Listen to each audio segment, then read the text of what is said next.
오순절 후 22번째 주일에 하나님 우리 아버지와 주 예수 그리스도로부터 은혜와 평강이 여러분들의 삶과 가정, 여러분들 기업 위에 충만하게 있기를 주님의 이름으로 축원합니다. 인생의 목적은 하나님께 영광을 올려드리는 것입니다. 하나님이 인간을 창조하신 목적이 하나님께서 인간을 통해 영광을 받으시려는 것이기 때문입니다. 자, 그래서 저는 지난 주일에 우리의 간증과 우리의 찬송, 또 우리가 두려운 마음으로 경의하는 것을 통해 하나님께 영광을 올려드려야 된다 설교를 했습니다. 자, 오늘 신약의 말씀 누가복음 7장 16절 보시면 모든 사람이 두려워하며 하나님께 영광을 돌려 이르되 큰 선지자가 우리 가운데 일어나셨다 하고 또 하나님께서 자기 백성을 돌보셨다 그랬습니다. 모든 사람들이 예수님께서 행하시는 일들을 보고는 두려워하며 하나님께 영광을 돌리게 되었다, 그런 말입니다. 소요리 문답 첫 번째 질문이 사람의 제일 드린 목적이 무엇입니까? 이겁니다. 공부하는 목적, 결혼하고 자녀를 낳고 돈을 벌고 그 밖에 여러 가지 목적이 있는데 이 모든 것의 궁극적인 목적이 무엇이냐 하는 것입니다. 답은 하나님을 영화롭게 하는 겁니다. 성경은 하나님께 영광을 돌리는 것이 모든 인생의 제일 되는 목적이라고 선언했습니다. 오늘 본문이 누가복음에도 하나님께 영광을 돌렸다고 했습니다. 그렇다면 여러분, 피조물인 저와 여러분이 어떻게 해야 창조주이신 하나님께 영광을 돌리며 살 수가 있을까요? 가장 먼저 우리가 하나님과 동행함으로써 하나님께 영광을 올려드릴 수 있습니다. 구약의 사람 에녹은 그 상징적인 인물입니다. 에녹은 평범한 가장이었습니다. 365세를 살았는데 하나님을 기쁘시게 하는 자였다, 이 인정을 받은 사람이었죠. 자, 그러면 에녹이 무엇으로 하나님을 기쁘게, 하나님을 영광스럽게 했을까요? 오늘 구약의 말씀 창세기 5장 22절 보시면 무두셀라를 낳은 후 300년을 하나님과 동행하며 자녀들을 낳았다 했습니다. 300년을 하나님과 동행했다고 했습니다. 동행하며, 이 말을 히브리어 원문상으로 번역하면 산책한다는 뜻입니다. 에녹이 하나님과 같이 산책하듯이 인생길을 걸어왔다는 뜻입니다. 그렇다면 여러분, 이렇게 같이 동행을 하려면, 같이 산책하듯 인생길을 걸으려면 어떠해야 합니까? 조건이 있습니다. 첫 번째는 목적지가 같아야 됩니다. 목적지가 같아야 동행할 수 있습니다. 가는 목적지가 서로 다르면 절대로 동행할 수 없는 겁니다. 나는 부산으로 가야 되는데 상대방은, 나와 동행할 사람은 목포로 가야 된다면 나와 그 사람은 절대 동행할 수 없습니다. 동행하려면 제일 먼저 첫 번째 조건, 목적지가 같아야 되는 겁니다. 두 번째 조건도 있습니다. 가는 길, 가는 수단도 같아야 됩니다.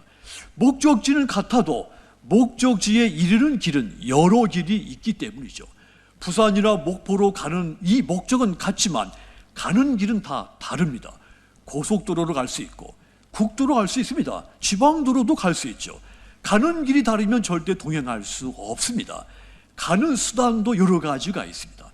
수용차로 갈 수 있고 고속철도, 고속버스를 타고 갈 수도 있습니다. 그러니까 누군가와 동행을 하려면 가는 길, 가는 수단이 같아야 된다는 뜻입니다. 세 번째 조건도 있습니다. 동행하려면 뜻이 같아야 됩니다.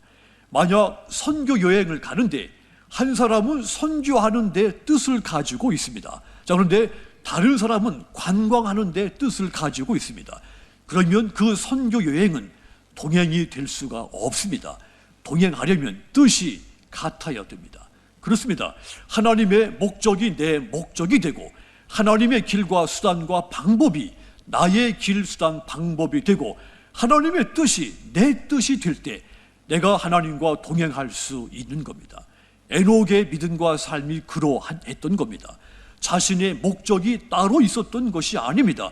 하나님의 목적이 에녹의 자신의 목적이었습니다. 자신의 방법이 따로 있었던 것도 아닙니다. 하나님의 방법이 자신의 방법이었습니다. 자신의 뜻이 따로 있지 않고 하나님의 뜻이 곧 에녹 자신의 뜻이었습니다. 물론 에녹도 저와 여러분들처럼 많은 시련과 갈등과 문제들을 가지고 있었을 겁니다. 아마도 저나 여러분들보다 4배 이상 삶을 살았기 때문에 지금 우리보다 훨씬 더 많은 시련, 고통, 문제를 만났을 겁니다. 그럼에도 불구하고 에녹은 이 300년 동안 하나님을 추구하며 하나님의 뜻을 추구하며 하나님의 방법대로 하나님과 함께 동행하며 인생길을 걸어간 겁니다. 오직 하나님만 바라보며 그분의 뜻을 쫓아 산 것이죠. 이렇게 하나님과 동행하는 이 에녹을 하나님이 영광 중에 데려가신 겁니다. 노아도 하나님과 동행한 사람이었습니다. 하나님은 이 하나님과 동행하는 이 노아를 그 당대의 구원의 도구로 사용하셨고 그의 가족을 물의 심판에서 구원해 주셨습니다. 이렇게 하나님과 동행하는 그 노아를 영광스럽게 여기신 것입니다. 오늘 신약의 말씀 누가복음 7장 11절 보시면 그 후에 예수께서 나인이라는 성으로 가실새 제자와 많은 무리가 동행하더니 그랬습니다. 예수님께서 가버나움에서 백부장을 만났습니다. 그의 종을 고쳐주신 다음에 나인성을 목적지로 삼고 가실 때 일입니다. 나인성은 이 가버나움에서 한 40km 정도 떨어진 지역이죠. 하루길이면 갈 수 있는 거리입니다. 지금도 이 나인성이 존재하는데 아주 작은 마을입니다. 이 나인성 건너편에는 엘리사가 수넴 여인의 아들을 살린 것으로 알려진 수넴이라고 하는 지역이 있습니다. 예수님께서 나인성이라고 하는 이 작은 마을을 목적지로 삼고 길을 나선 것입니다. 이때 예수님께서 나인성으로 가실 때 제자들, 많은 무리들이 예수님과 동행을 한 겁니다. 자, 그런데 이 무리들, 제자들과 무리들 자신들이 정해놓은 목적지가 없었습니다. 예수님의 목적지가 그들의 목적지였던 것입니다. 그리고 그들이 예수님과 동행하기 위해서 예수님과 속도를 맞췄습니다. 더 빨리 걸어도 안 되었고 더 느리게 걸어도 안 되었기 때문이죠. 그들은 오직 예수님의 걸음에 속도를 맞춘 것입니다. 그래야만 예수님과 동행할 수가 있었기 때문이죠. 여러분, 그렇습니다. 우리가 예수님과 동행한다는 것은 예수님께 모든 것을 맞춘다는 뜻입니다. 예수님이 가시려고 하는 곳이 어디가 되었든지 예수님의 뜻이 성취하고자 하는 그 뜻이 무엇이 되었든지 예수님께 맞추는 것입니다. 그것이 동행하는 것입니다.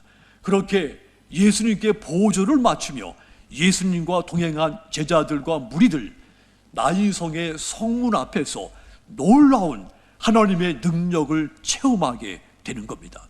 예수님과 제자들 무리들이 나인성에 들어가기 전에 한 광경을 보게 된 것입니다. 한 무리가 죽은 사람을 메고 나오는데 많은 사람들이 그 뒤를 따르고 있는 것을 보게 된 것입니다.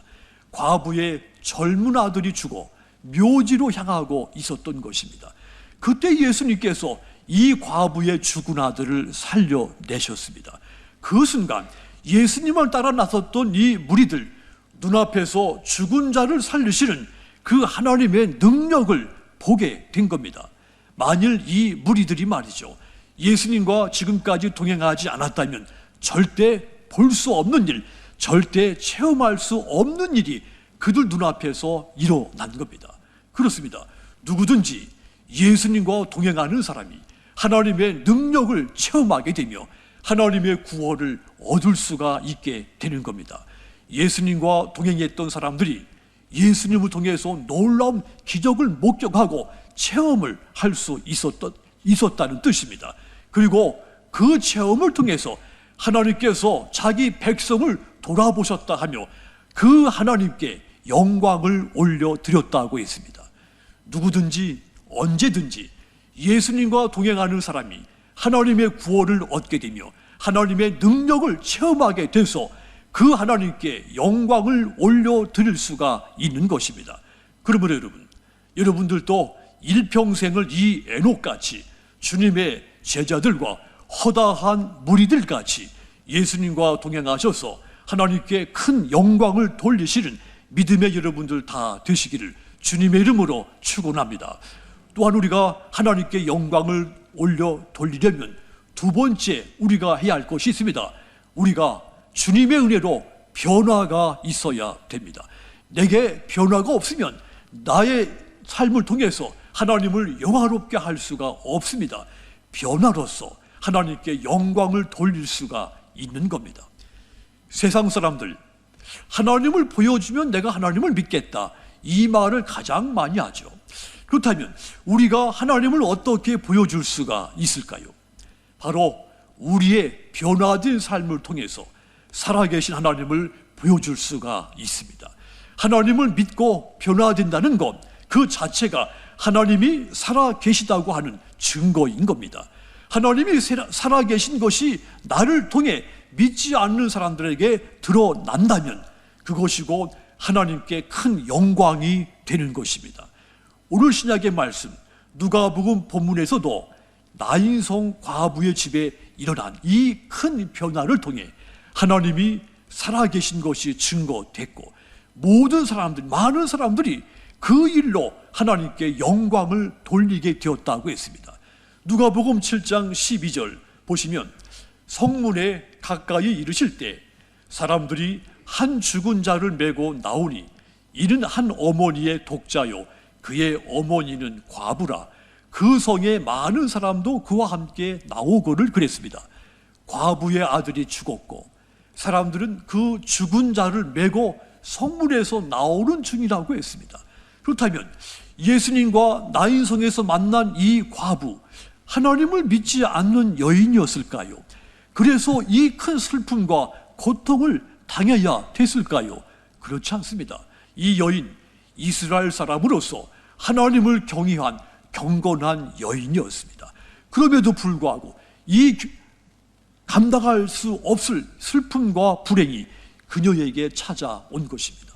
남편을 잃고 위아들까지 잃었습니다. 이 여인이 깊은 절망에 빠졌습니다. 물질적으로도 말할 수 없이 궁핍에 처했습니다.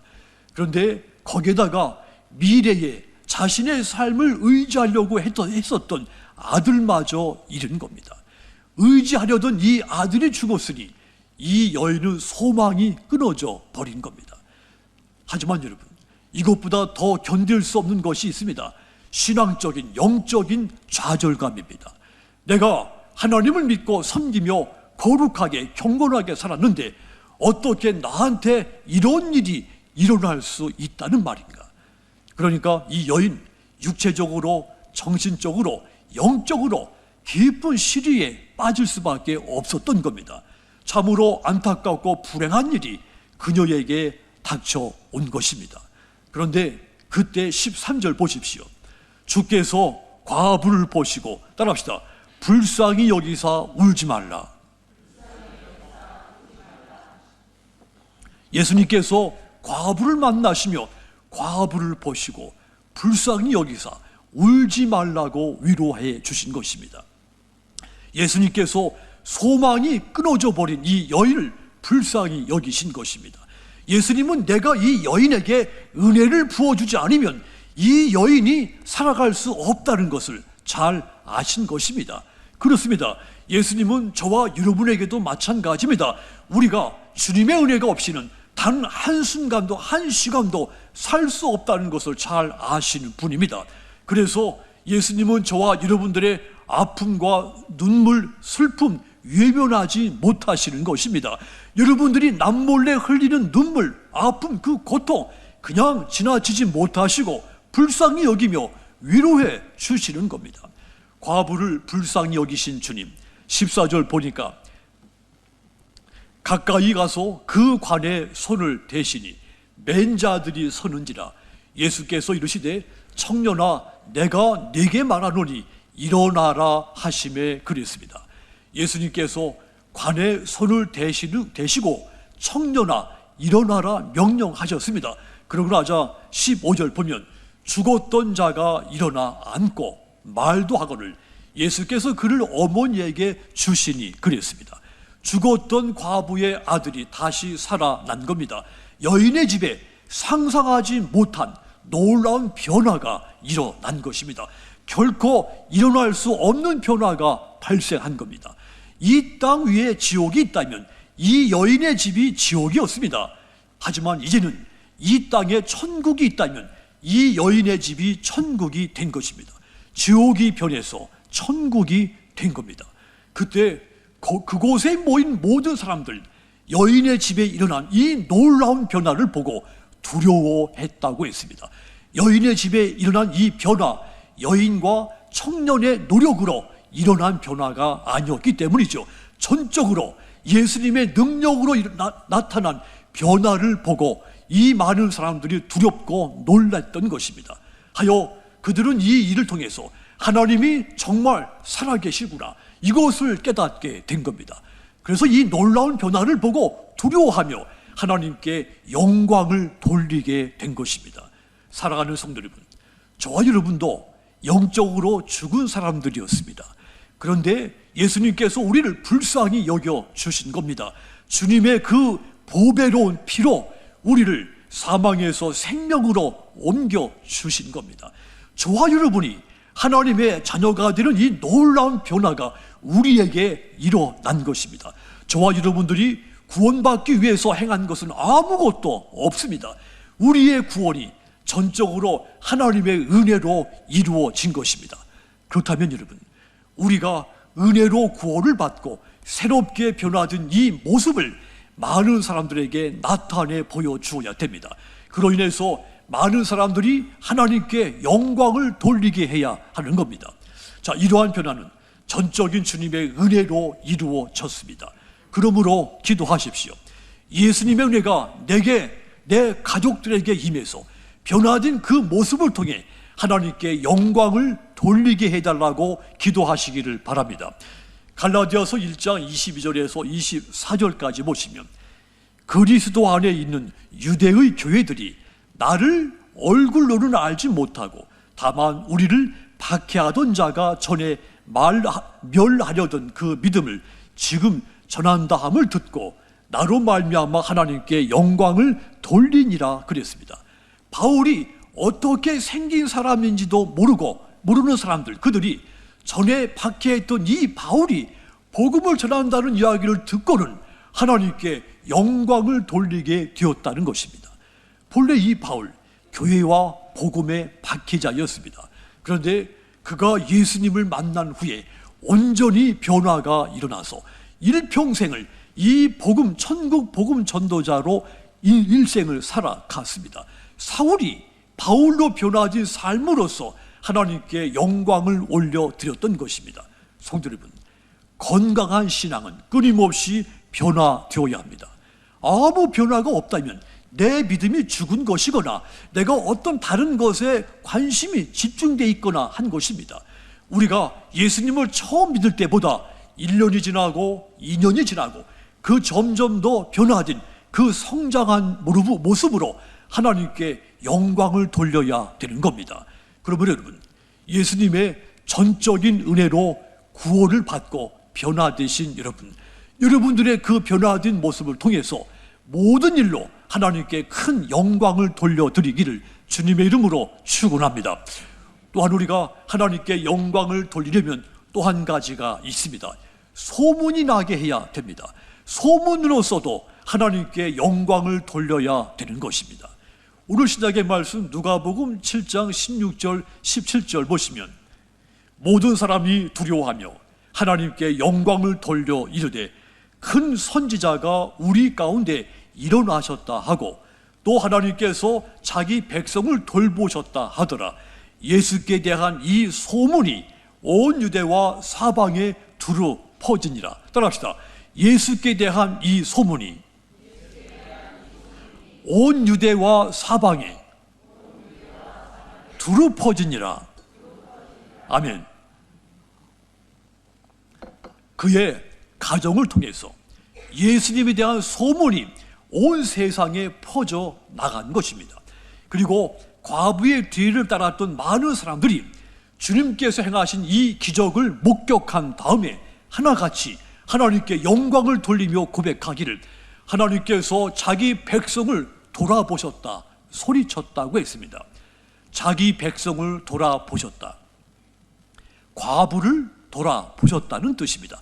과부의 인생을, 과부의 가정을 하나님이 돌아보셨다는 말입니다. 자, 그러니까 저 집은 하나님이 돌아보시는 가정이다, 이런 소문이 퍼져 나간 겁니다.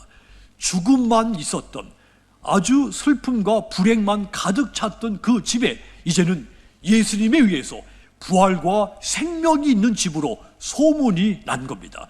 그리고 그 소문을 듣는 사람들이 하나님께 영광을 돌리게 된 것입니다.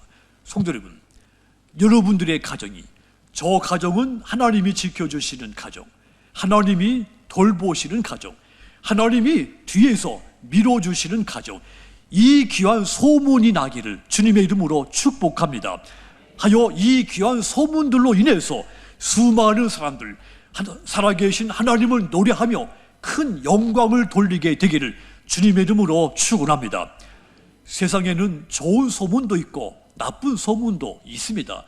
거짓된 소문도 있지만 참된 소문도 있죠. 세상에서도 좋은 소문, 참된 소문이 세상을 밝고 희망차게 만들어 갑니다. 바울, 데살로니가 교회를 좋은 소문이 난 교회라고 칭찬을 했습니다. 믿는 사람들의 본이 됐고 믿음의 소문이 각처에 번진 그런 교회로서 이 데살로니가 교회, 칭찬받을 만한 교회다 칭찬을 한 겁니다.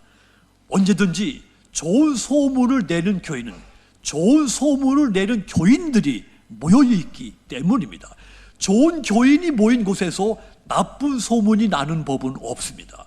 그러므로 여러분들이 좋은 소문을 내는 좋은 교인들이 다 되셔서 하나님께 큰 영광을 돌리시기를 주님의 이름으로 축원합니다.